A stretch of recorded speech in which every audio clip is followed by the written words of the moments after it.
Everyone, thanks for the thumbs up, Josh, which you just saw on your screens, and welcome everyone to day 4 of the climate negotiations. Obviously, we have had 3 days of lots of fun, and we've got a few more days of lots more. And day 4 is usually the day when we start to get a little bit of movement in the negotiations. And I believe if anyone's been following along, you will have seen that finally we do have a little bit of movement, and there's lots of fun games to play if you like going through large textual documents with a number of pages that you don't necessarily know what they mean, but we're here to fill in those gaps. We have a great panel, as you know. We have T.D. Smith here, who's our communications guru, and we also have Joshua Wiese, who's got the latest political update, which I'm sure you're very, very much interested in. As you may have seen, we have a new text to play with on the cards. This is basically like political bingo for any policy who wants to get involved. You can pick any section, pick any number, and as soon as it comes up with a big change, you get to go crazy. And we're going to be helping you figure out exactly what you should be going crazy or what you should be calming down about, and just getting you up to date with the latest text changes that you've seen. There was also a number of announcements overnight and plenty of rumors spreading around the corridors. So we are here to clear up those rumors, to clear up this textual confusion, and potentially get you off to the right start for what's going to be a very, very long day. I would also note that today is Young and Future Generations Day, and as such, I would like to recognize all of those young and potentially future generations that may be procreated during this COP session. I wish all the good luck, and potentially today is the largest opportunity that you will have to commit to a commitment of future generations between yourself and someone else that you find at the bar much too late later on tonight. But before we get into that, let's jump into that political agreement. So, Josh, what do you have as the latest political update? Good morning, Chris. Okay, wow. Happy Young and Future Generations Day for all of the other reasons we're celebrating this as well. Okay, so huge day. So I think it's on. We've seen tons of momentum outside, right? We've seen tons of high-level political engagement, but it's been unclear how this is translating to progress in the negotiations, and we've been waiting for a new text to sort of see how far we've gone. All right, so yeah, obviously the big news is we have a new text in the ADP. Negotiators have been in these spin-off groups taking up each element one by one, and then having some conversations on how cross-cutting issues between elements. We know that there are lots of sort of hallway side meetings going on to try and develop bridge proposals that are focused on bringing disparate positions together. And I think that we've seen that this new text is more readable, which is better for ministers. It's also still quite long. So each of these elements have seen some progress on consolidating the text, right? Just bringing the options towards consensus more slowly. I think a lot of the best options are still in there. I haven't heard anybody talk about something missing yet, although this text has only been out a little while, just a couple hours.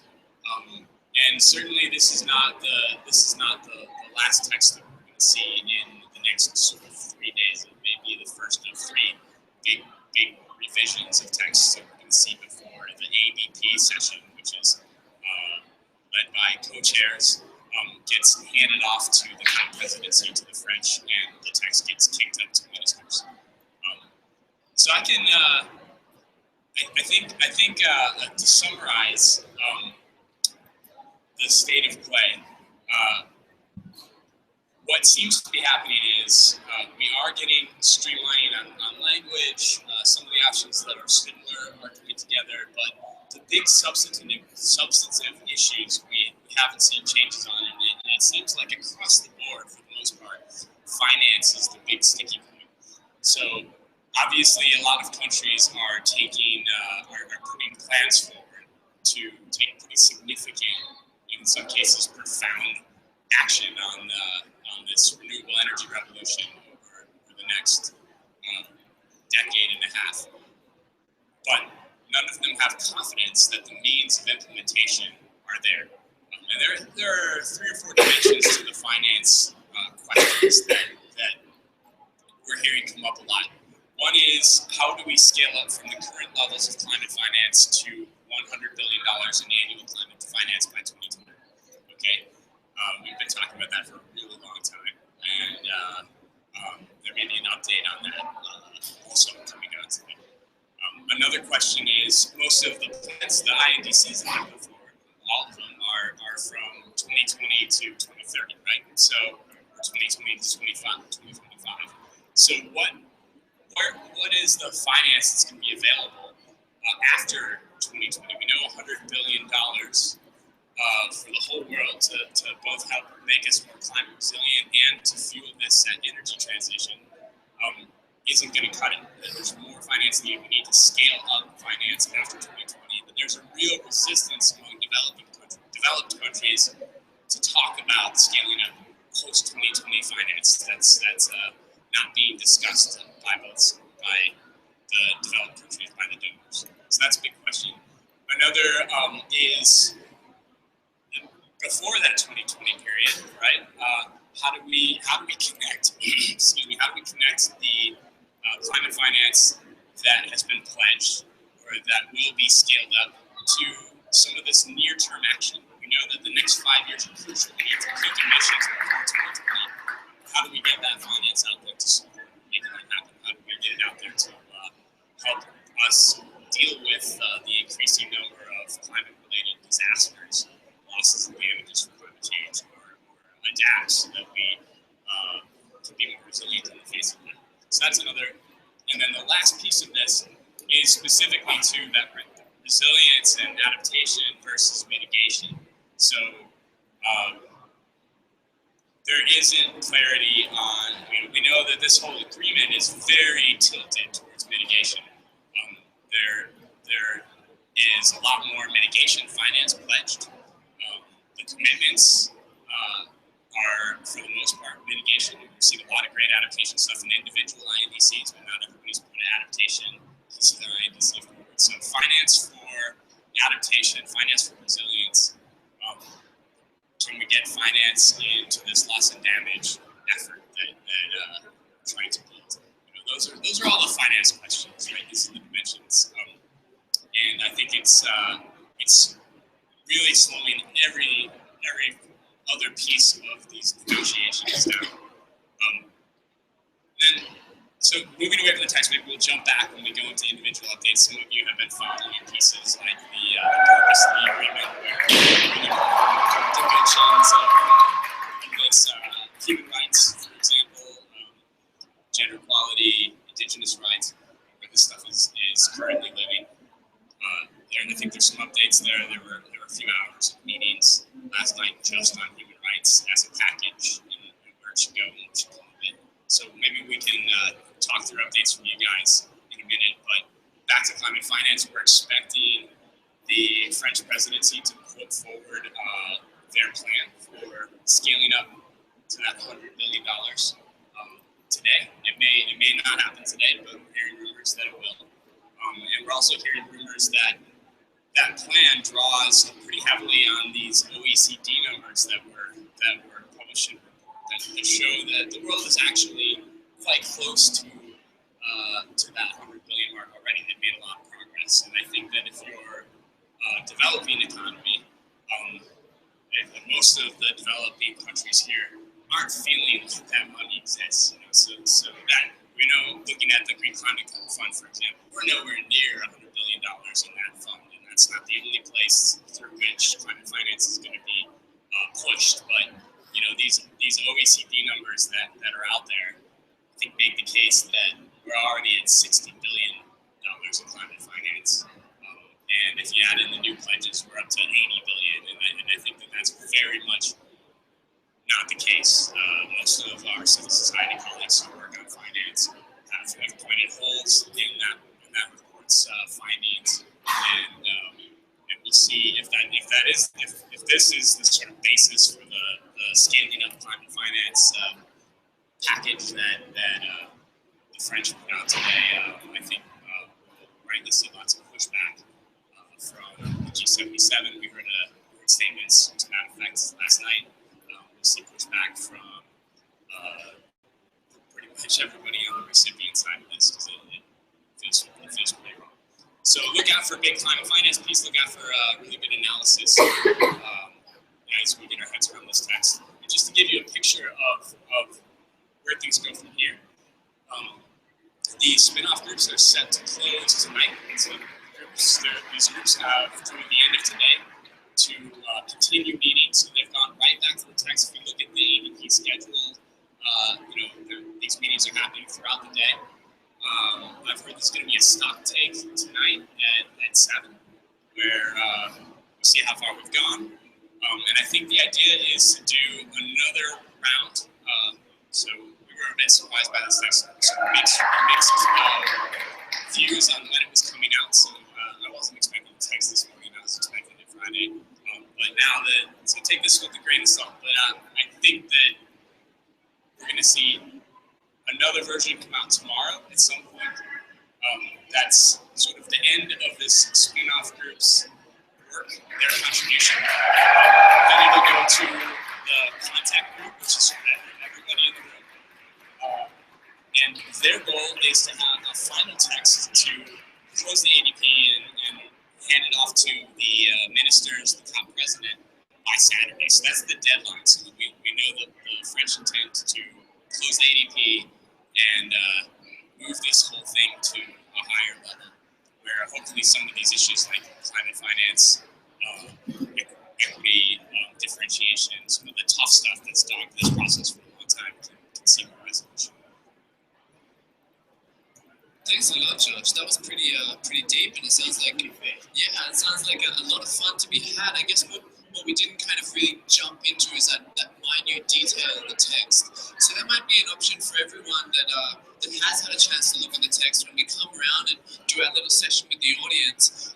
It would be great if anyone does have any kind of particular updates on issues that they would closely following, whether they might be technology transfer or some of those human rights updates. If you have had a chance to look at the new text, it would be great to get your inputs on what you feel and exactly kind of how you think everything's going. Just as a quick update, not for the full one, Tierney, did we see a lot of media overnight?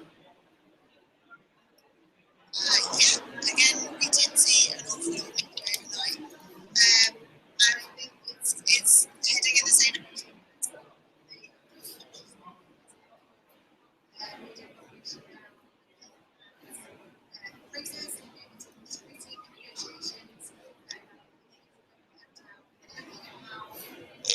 Begun the week might translate into the negotiations, and if it has more coverage on the fact that potentially it hasn't, we're still seeing a lot of the same big roadblock issues remaining, and yeah, an awful lot of coverage. So a lot of people trying to get their head around a lot of the stuff that Josh just brought up.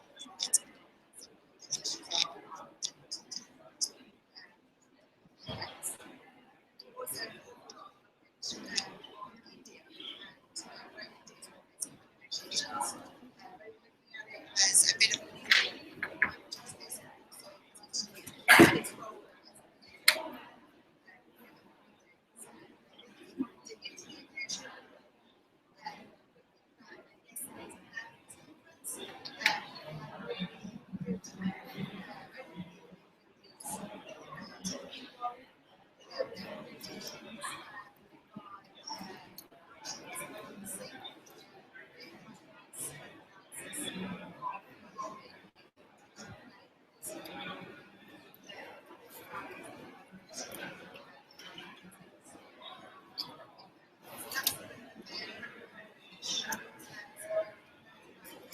Josh.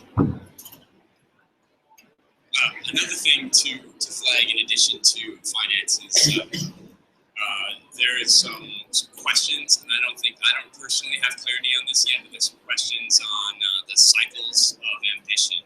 So this has been a big ask by a number of the GCCA's partners that we have 5-year cycles to scale up climate action, that we start reviewing the INDCs, the National Climate Action Plans, quickly roughly maybe 2017, 2018, and then every 5 years we go back, review them, step them up. A lot of great work done on trying to sync up reviews for adaptation and finance alongside those INDC reviews that a lot of people are thinking of as just mitigation. And I think we're getting we're making progress on at least some of those ideas taking root and different delegations getting the head around it, starting to think it's a good idea. There is a lot in the new text about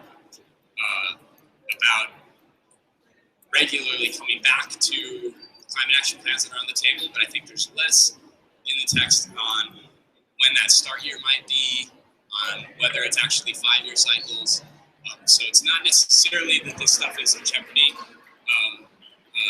It's always been hard to sort of slog pushing, advocating for this really key piece. But it's something to watch. There could be some changes in the text that aren't positive on that front.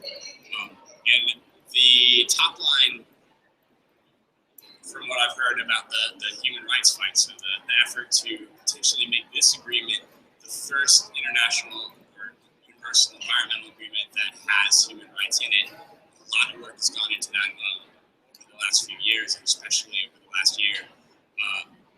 I would say that continues to be a really significant risk that human rights language is moved out of the purpose and the sort of core agreement and into the preamble, where it doesn't have as much weight, and potentially that preamble is quite politically loaded, and that can be trimmed down as well. So it can be sort of a two-step kind of thing.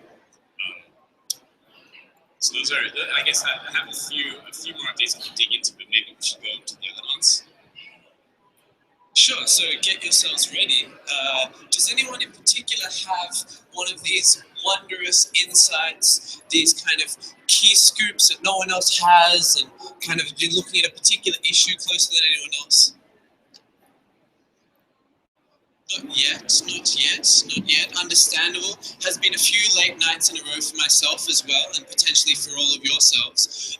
But Anna, you're currently looking at the new text, and have you noticed anything in particular in what you've been looking at that is kind of interesting, or has had kind of your eyes kind of gone a bit crazy, or do you see something that's relatively similar, at least in your kind of last 5-minute analysis or so? How have you seen it so far? So I was looking at finance, and it has been like reorganized, so it takes a while. Like I think it makes more sense because, as Josh was saying, they are trying to do it for ministers, so they want it to make sense. But I am seeing that most of the tricky things, and that's what people are saying, are still there. So I don't know if there will be much of a change. But I was not covering mitigation and stuff, so maybe Sharon wants to add something about it. So I had do you hear me? Yes. I had a quick look at the mitigation section.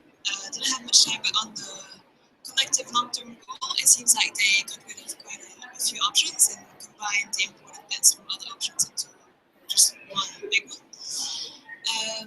So decarbonization, climate neutrality are still in. So there are emissions reduction objectives by 2050 and not by 2100 anymore.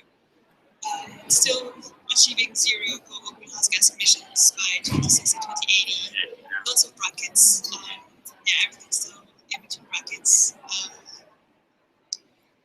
So there are a few additions. For example, like the mention of in the context of eradication of poverty, must cover all economic sectors for developed countries and cover all relevant sources, sinks and reservoirs. I guess this is probably the main things I found out so far, but I haven't had much time. So Charlotte, if you were one of these, I guess, mitigation negotiators or kind of a minister who's particularly interested in it, how would you be reacting right now? Would you say, oh, this is great, it's a little bit more readable, I understand it, but it looks pretty much the same? Or would you be thinking, like, I'm a little bit worried about this particular issue and I'm not really so sure about it? not sure I know enough to really comment on this, but I would say from what I've seen so far, and I could be wrong, it seems like a lot of the options that are quite important for mitigation are still in it. And yeah, there's a lot of decisions to be made. So we've just heard two opinions that have come from like a very quick rough analysis, as I'm sure many of you have been trying to make it so far. Does anyone have an alternative idea? And now these alternative ideas are in no way going to be judged as kind of the definitive perspectives, but just an alternative idea that you have right now in this time and place. No? Alright, well, potentially this bodes even better for all of you in your young and future generations' pursuits this evening. Before the negotiations, there was a lot of discussion about a French text, and obviously this is the first chance for us to kind of see what I guess the UNFCCC and in line with the French presidency have come up with. And I've noticed a lovely group of Climate's French young people here. What do you think about this? And what did you think about the rumors of the French text beforehand? Is this kind of a good example of how there wasn't necessarily any reason to fear? Or is this potentially an example of one of the many things that the French presidency already has lined up?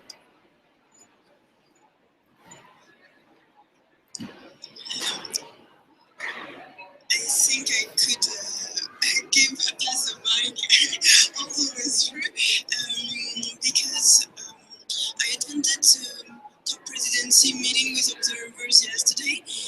He really emphasized again his neutrality on it. I know there were rumors, but really didn't give any information on this. Not even emphasizing the fact that he was trying, that Laurent Fabius was trying to help the right negotiators to get together and so on. Not even a piece of information on that. So this is for the rumors. I didn't have any chance so far to get into the new text, so I can't answer you on all the changes and if it was maybe the position of France, etc. that we can see in this part and this part. So I'm really sorry not to be able to keep on with this rumor because I have no idea, and I don't think that the two people close to me have as well. But thank you, Chris, for trying.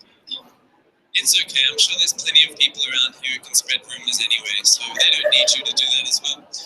Is there anyone else who maybe potentially had a chance to look or has a feeling of what might happen as a result of these changes? We've crossed to the GCC correspondence a few times this week, and obviously a lot of people are interested in a few key groups whenever there's a new text, because those key groups are kind of the ones that potentially could react very positively or very negatively, or could just generally have a large impact on the negotiations. Obviously, you haven't had a chance to go through it, and I'm guessing you haven't had, your lengthy consultations with the GCC countries already. But just generally, have you got any sense of kind of any of the key issues that the GCC might be looking for as they look into this text? What potentially would they be kind of looking out for as their key, things that they're worried about or kind of potentially happy about? Hearing the GCC mostly is unfortunately rather negative. I think everybody's not doing this for that in their performance. I heard a lot about blocking on the human rights issues, particularly from Saudi. And I mean, I think they're going to be a bit difficult on this one, and they're not going to come out looking particularly shiny, shall we say.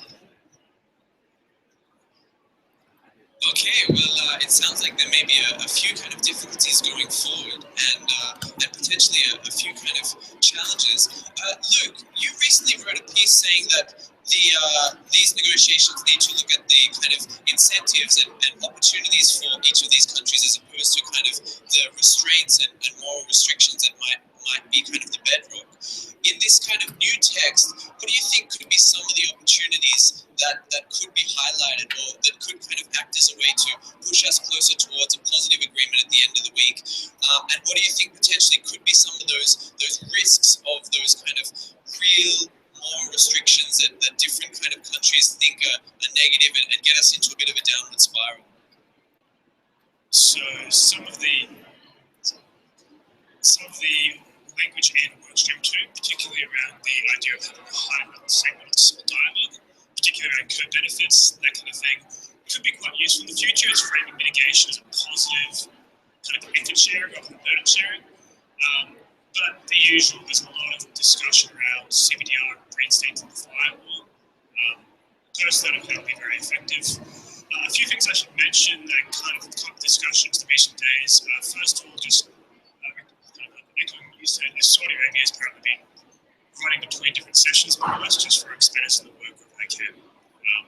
Even issues that we're interested in, adaptation, for example, the brevity of entire paragraphs more or less. Additionally, coming into this, I think most of us had the idea this should be a legal treaty. So Paris would be a legal treaty, but the INDCs wouldn't be legally binding. There seems to be a bit of a concern that might not be the case. Some delegations are concerned that a lot of countries, including both Saudi Arabia and potentially the US, don't want to have a treaty. This came out a few days ago in one of the discussions around the decision text, so preamble decision, where two parliament attempted to put in some wording about Article 17, which is about the adoption of protocols, and the US and Saudi Arabia reacted very strongly. So it could be a very big crunch issue next week, and it's definitely not decided. And do you think that could be a crunch issue even now as they look at the new text? Do you think that could be things that could indicate one of these potential options? Yeah, so technically speaking, even the language around having ratification and accession, that implies under the Vienna Convention that it should be a treaty. However, interestingly, the US and Saudi Arabia haven't been really talking about that too much, but that's probably because we haven't focused on those paragraphs yet. So it's probably worthwhile. They're less sexy but interesting paragraphs, but those institutional paragraphs could be really interesting. Do you think that also plays into those paragraphs that they call MRB paragraphs, where they kind of verify and monitor whatever they're looking at, whether it's emissions or rotation of finance? They also play into kind of the legal force of the agreement. So, yes, so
Yeah, just a quick update on education in the text.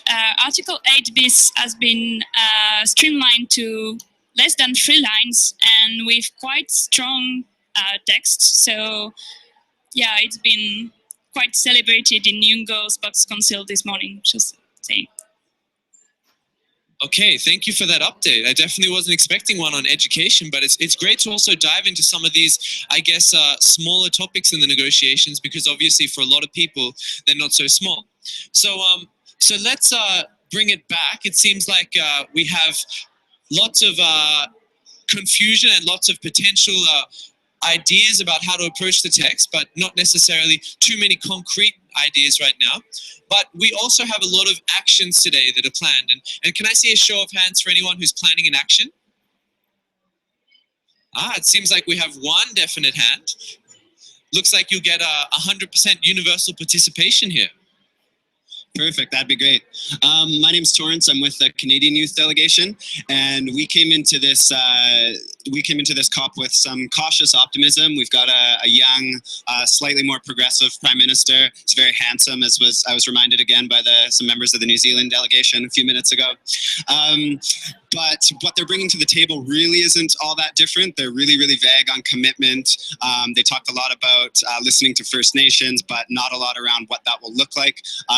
First Nations being the Indigenous people in Canada. So we tried to get a meeting with our Prime Minister. He also appointed himself Minister of Youth, which you can do in Canada. So we thought the Minister of Youth might want to meet with the youth, but I guess that was just a weird, youthful idea.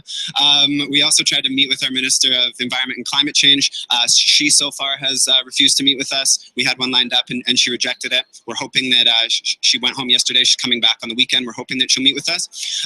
In lieu of these meetings, we've been offered quite a few photo opportunities and selfies.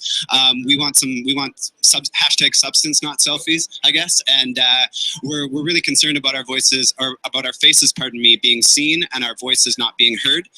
We know that this is a pretty common theme for lots of youth around the world. So we're hosting an action today at 2:30 in, I think it's action space number 2. It's between halls 3 and 4 out in the main concourse. And again, we really understand that we're not the only youth who are seen, not heard. We're not the only, we know that other people, people in vulnerable countries, Indigenous people in Canada and around the world are seen and not heard. So hope to see a ton of you out. That's at 2:30 in the action space number 2. Thanks. So I understand by this, Justin is still around? No, he's went home already. Okay, so this is kind of like more like you're very disappointed that there was no opportunity granted. Right, so he went home, and there's lots of talk about giving him some leeway. He was only elected on the 19th of October, but essentially, you know, our young, new, exciting, progressive Prime Minister has come into this COP with the climate targets of Stephen Harper, who's one of the biggest villains on the international stage. So our jubilation around not having to deal with Prime Minister Harper, about the word Prime Minister Harper not being a phrase anymore, is kind of replaced by the fact that we have a shiny, handsome replacement that's not bringing a ton of extra substance. So he's gone home. We understand he's not coming back. Our negotiating team obviously is still here. A few of our provincial premiers are still here. And the environment minister stayed an extra day and then went home yesterday. She will be back for the weekend and into next week, and we're hoping to sit down with her. But again, the Canadian government needs to know that it's not enough just to, we actually had 4 members of our youth delegation invited on the official Canadian delegation, which has never happened since the Canadian Youth Delegation has been around. But we haven't been invited into sort of any extra meetings or anything like that. So just the selfie offers, which we've turned down. They also have a video contest going. So again, they want to see young, youthful faces, but and sort of put forward the message that they're including youth and other groups, Indigenous people, folks from vulnerable nations, but they don't want to hear the substance of our argument. So today in our action, instead of being heard and not seen, we're going to play with the idea of being pardon me, instead of being seen and not heard, we're going to play with the idea of being heard and not seen. So yeah, 2:30, I hope to hear you all there. So that was 2:30 in action with the Canadian Youth Delegation. Now, obviously this is a big concern for you, and obviously there are a number of other concerns around Canada and their kind of continuance of what was a previously very conservative regime, even though Justin Trudeau announced that we are here, we are back. But there was a little bit of positive discussion over Canada's potential role in supporting human rights. How do you feel about that? Are you aware of it, and do you have kind of an understanding of why that is a new thing, or if this is something to celebrate? It's definitely a positive. I'm not. I've been sort of overview briefed, got the spark notes on that.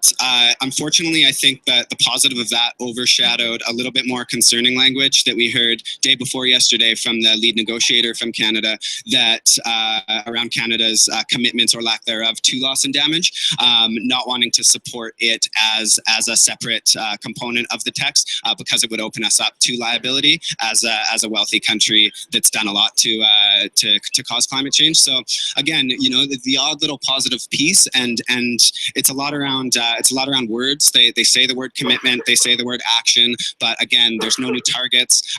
They don't have any plan. They haven't announced any plan to get to zero by 2050, which is what we're calling for. We'd like to see them fully implement the UN Declaration on the Rights of Indigenous People. That's those are the two main pillars of the Canadian Youth Delegation: is zero by 2050, a just transition, to zero by 2050, a just in transition, if you want, and fully implementing the UNDRIP. So again, you know, we need some substance and not just the selfies from the government of Canada. We're trying not to be as competitive as we were, because the whole youth delegation has done that for our entire lives as activists. We were children before Stephen Harper was elected, so we're trying to be cautiously optimistic, but that optimism is gradually waning as this COP rolls on, unfortunately.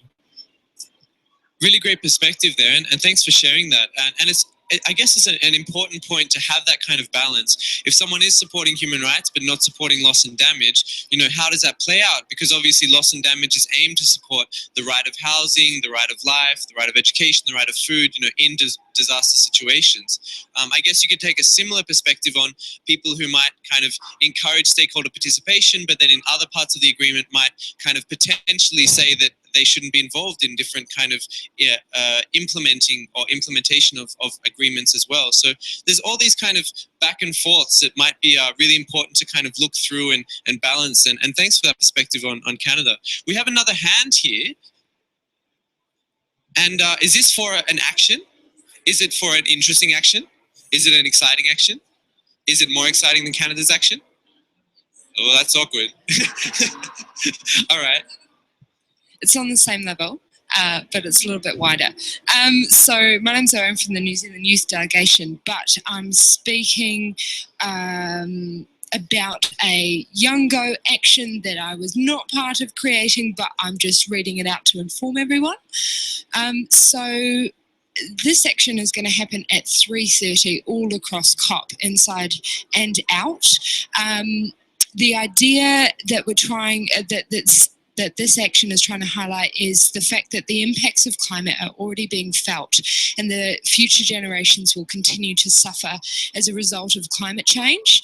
So at 3:30, no matter where you are, at 3, there is a new update at 3 o'clock. People are more informed than me, than the Youngo Facebook page. At 3 o'clock, there is a die-in. Correct me if I'm wrong, anyone in the audience. And for 30 seconds, the action asks for you to drop wherever you are. So that's slouch in your chair, fall on the ground, drop everything, and pretend that you have died for 30 seconds. And then after that 30-second moment, just you're alive, you're back again, and there's more information coming at 12, but the idea is that there's also a press conference happening to highlight these issues and have an official press release on what we did today. So if there's any corrections in the room, please let me know, but this is the info that I've got. It sounds like there might be, but it sounds like that's a great introduction to the action. So we've had one action at 2:30. It sounds like another action at 3-ish. And let's get some clarification on that one. Yeah, so we haven't had complete clarification. We haven't talked to security app. So still a bit, we're waiting for some updates. So we might only be able to do it in a restricted area of COP. So just don't do it before we've had some updates on it.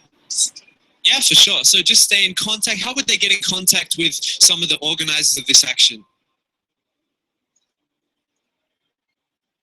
Well, it's on the younger email list. What's your email?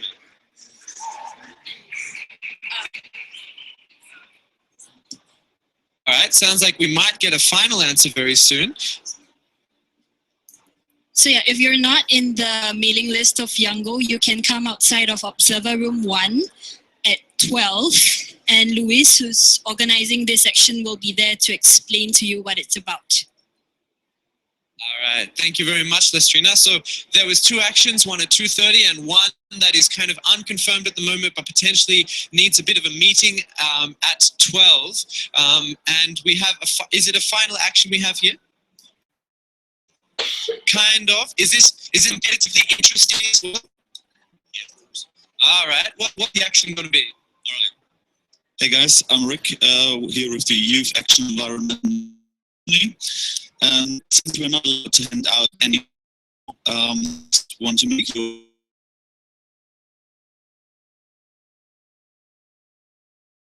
.5 degree. So we created some new bottle tags for your nice bottles that you got. And all the time you fill up your bottle with the picture inside, the Maldives will sink. So to raise the awareness, and there's also a tiny people on an island which also will sink. Sorry. So if you want one of these, just contact me, come to me. I'll have some here. I can also send you some templates via email. So share them. You can create a hashtag. There's no Planet B. And yeah. Can I have an island that says save, and then you write your name, so save Rick, Rick's drowning, and there is no Planet B. It's a great water bottle, guys, and I guess it's an incentive also to drink a lot of water, which, as we know, is an important, because as you drink the water, it looks like the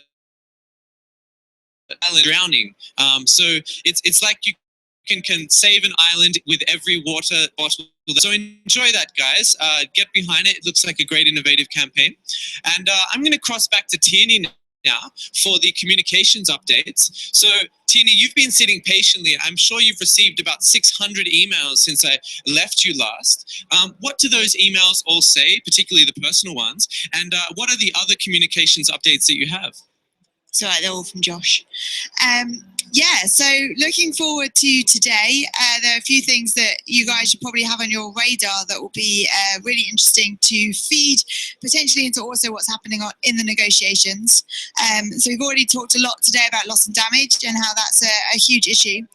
And I guess to sort of support that idea, today we've got German Watch will be releasing their Global Climate Risk Index, which looks at ranks countries on how they're affected by climate-related events and the loss of climate-related events. They'll be releasing that at 10:30. They've got a press conference, so you can tune into that. And after then, it will also be on their website. It's embargoed till 10:30, but it'll be on their website afterwards. As we've said in sort of previous discussions, most of you probably can't get into the press rooms because you don't have a press badge, but everything is live streamed on the UNFCCC website, and also most of it will be on demand afterwards, so you can listen back. Also on the issue of finance, Oil Change International are today releasing their latest analysis, which compares fossil fuel subsidies against money pledged to the Green Climate Fund. And it shows that fossil fuel subsidies exceed Green Climate Fund money by 40 to 1. So that's quite extreme. So that is obviously a really, really good way to talk about the fact that countries aren't pledging to the Green Climate Fund, but at the same time are giving money to the things that fuel climate change. And if you want a little bit more information on that, Oil Change International will be on one of the panelists today on the CAN press conference, which is happening at right now at 11. So you can also tune into that, and they'll be talking a little bit about their analysis, but also how that feeds into the wider finance discussion here in Paris. Also, just a couple of other things to flag, and I'm going to do this really quickly because I know we're running over. As we've already spoke about, today is future generations is the focus. We've got a couple of interesting things for you to tune into. So at 2:30, parents from across the US will deliver an urgent call for climate action in a press conference, also in press room 3. And that's going to be followed up by a side event at 4, where a parents network, Our Kids Climate, will be delivering a petition of parents and grandparents that are concerned about climate action. They'll be delivering that to Cristiana Figueres, and that's in the Peruvian Pavilion. Not sure where that is, but I'm sure you guys can find it. Finally, just a few other little press conferences to flag, not really little. The LDCs are going to be giving a press conference today on assessing the negotiating text and whether we'll be ready for Saturday. And also the G77 in China are also giving a press conference. So they're two to watch out for. And I apologise because I do not have the times in front of me. Oh, I do. The LDCs one is at 2:30 in press conference room 2, and the G77 is at 3.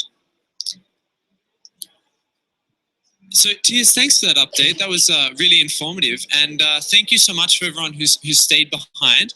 Obviously, Tierney loves to receive emails and such like that. So, if you guys have any follow-ups that you want to make, can they get in contact with you just after this? You can, yeah. If you want to drop me an email, well, either come and find me now, or you can drop me an email at Tierney, tierney.smith@tictictic.org. But if you need that again, come and find me and I'll write that down for you. All right, so thank you. There was obviously a lot of side events. There was a few actions that we featured, and there's a lot of political updates. And I'm not going to hold you any longer. I'm guessing you want to jump into analyzing this text, potentially listening out for some other big announcements, and I'm guessing jumping into the young and future generations festivities.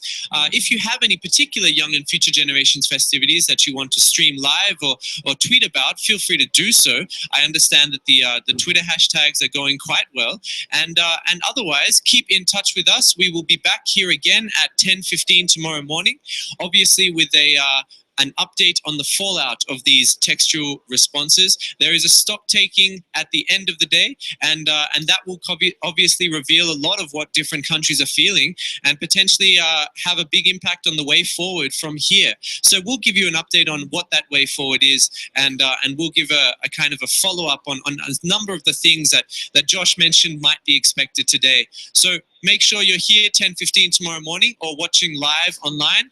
As you may know, you can go to the Climate Tracker YouTube page. So just go to YouTube and type in Climate Tracker, and you can receive all of these YouTube live streams, or you can pass them on to friends, family, and enemies who might need a bit of an update. Thank you so much for joining us today, and we hope to see you all tomorrow. Good luck.